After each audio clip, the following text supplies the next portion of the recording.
Galen. I'm the director of R&D at a small company in North Carolina called iContact.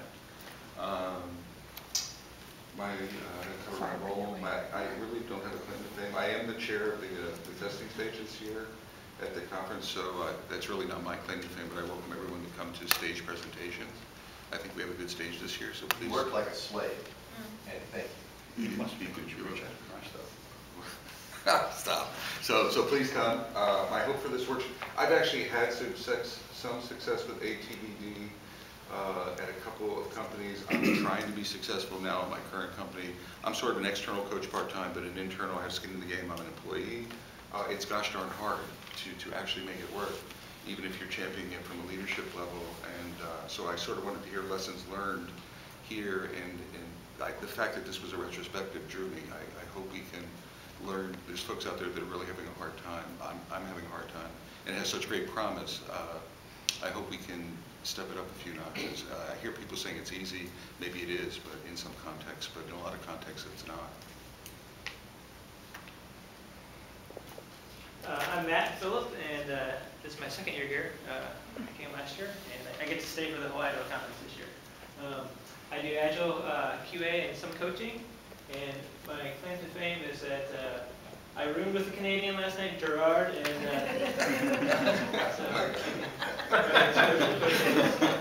my hope is that I can learn from you all and understand kind of your thinking about ATDD, so that I can take it back into the teams I work with and help teams understand it rather than it be just a concern of QA people, the passion for QA people, or the whole team. And a lot of you guys are developers, so I want to learn from you guys and kind of see how you're thinking about it.